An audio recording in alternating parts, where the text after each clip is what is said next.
Bill Maher is left shocked after he hears what a fellow comedian friend of his has to say about Donald Trump. Folks, I think you're going to like this, all right? It's no secret that many people corralled around Trump shortly before the 2024 election. Many people who you may have not expected, all right?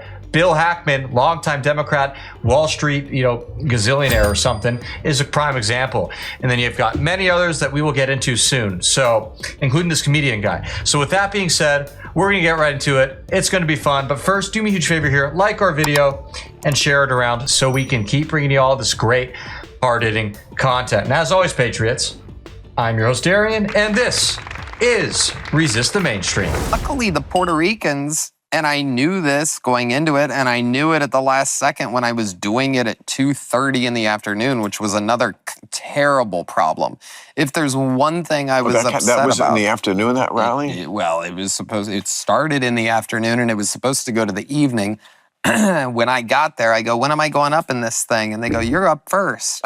Can you imagine? Oh, you opened. You opened for the Trump rally. I went up after the national anthem. But did you do it because you're a supporter of Trump or just because it's an opportunity and a paycheck?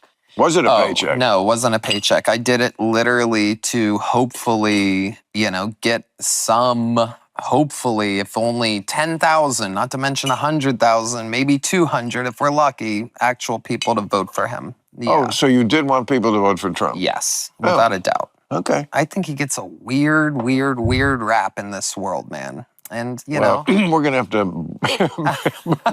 break off on that. Break off on that as Bill Maher breaks out yet another handle of vodka. Seriously, does this guy just binge drink and smoke on every single podcast episode he does? It seems to think so. Now, jokes aside, or is it a joke? I don't know. I'm actually quite surprised to see that Tony Hinchcliffe over here, this comedian, actually didn't get a paycheck to support Trump. And, I do believe him. Okay, I always thought of the guy's longtime leftist and Democrat, but that is interesting. Now, what I will say is there is some skepticism to be had here, okay? For one, he actually is, by his own admission, a lifelong Democrat, or at least Democrat in recent memory. And he says himself he's pro-abortion and pro-smoking. Okay, interesting. And it's kind of easy to endorse Trump after so many other people did. All right, let's not forget, this was at the Madison Square Garden rally. All right, that's right before the 2024 election. All right, and who endorsed Trump before Tony? Well, you've got Elon Musk, Dr. Phil, to name a few. Okay, big people were talking about. Even The Rock was talking positively about Trump. All right, that loser. And he really is a loser. The Rock was super pro-Biden. He was saying in 2020, guys, we got to choose love. I'm usually not political, but we need Biden and Kamala. They're such good people. Then he was suddenly talking positively about Trump later when he saw the wind blowing the other day. Total dipwad. Now, is Hinchcliffe doing the same thing? I don't know. All right, that is for you guys to decide. But, with all that being said, he does make some good points about the left and how insane they are and why he supports Trump. Take a look at this. It's just the leftist kind of thinking and that kind of stuff, because they are as crazy in their own way. They're just not as dangerous. Right.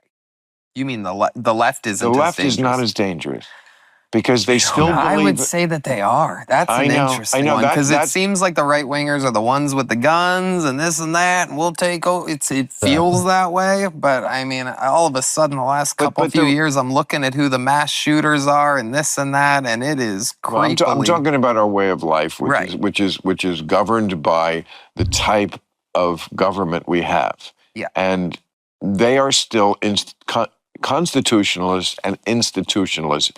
Now, have they nibbled at the edges? Yes. Have they invited, as always, like we were saying with the other thing, there's always an invited backlash when you go too far. So, did Joe Biden do things that were imperial presidency things? Yes, of course he did.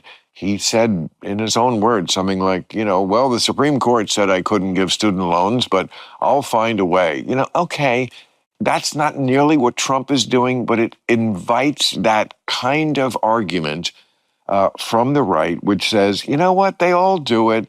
And you know what, that's the problem. If you move a little bit here, Trump's going to go, oh, well, but king me. I'll just jump over you and go 10 steps further and worse. Yeah. And so that's where we are. But yeah, I don't think they are equally dangerous because one side really would like an autocracy. They really don't want to have to deal with the left wing at all. They think the left wing is such an existential threat to our way of life that it would actually be better to be an autocracy than to be a democracy where they might win. And I would be very surprised if the next election is one that will just go smoothly. It only goes smoothly like the last one when they win. When they win, it goes smoothly. When they lose, it's a shit show because they don't accept election results. Okay, a lot to unpack there. First of all, the left is undoubtedly a threat to our way of life. If you look at polling, for instance, just about half of Democrats literally don't believe in freedom of speech. And if they say they do, they're often lying because they say, well, I believe in free speech, but not hate speech. Hate speech is anything they disagree with. So no, they hate the First Amendment, right? That's abundantly clear, whether they admit it or not. That aside, look at the social policies they support. It's sick. I mean, child sex changes. How is this even a topic of debate? Somehow the left has turned this into this issue. Oh, you're anti-trans. Made up word, by the way. If you disagree, let the child get, brutalized. It's okay. It's okay. What? Yeah, they are a threat to our way of life. And it is so rich for Bill Maher to sit here and say, oh, they don't accept results of the election, the right wing. They're so terrible. They're so bad. Really?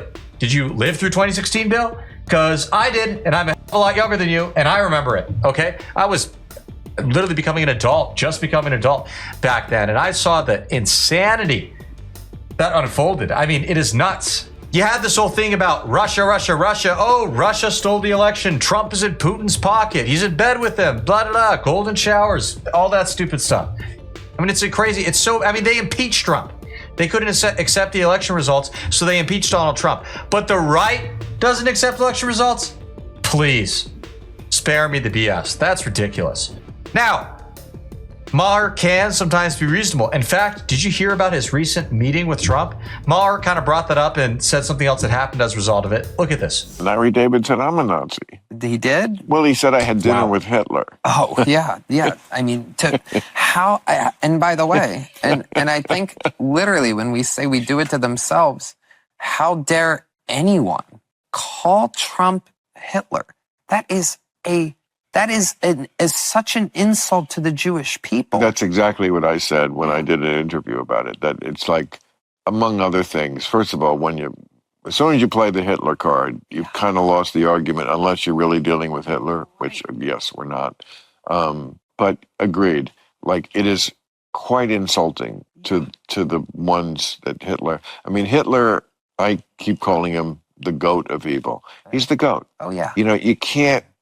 Don't try to, don't answer that conversation like who was better than Michael Jordan, okay? Right. It's Hitler, all right? Yeah. Hitler's Michael Jordan of evil, all right? LeBron's great. It's different. 6 rings. 6 million people dead. It's just like, stop it. Yep. It's funny because at one point, Larry David actually partook in a comedy that essentially ridiculed the idea of tying Trump as some kind of evil, irredeemable, hateful person, which in this case, rather than being a Nazi, was him calling him a racist in a parody of sorts. Remember this? And we're going to have a lot of fun tonight. You're a racist! Who the hell is, I knew this was going to happen. Who is that? Trump's a racist!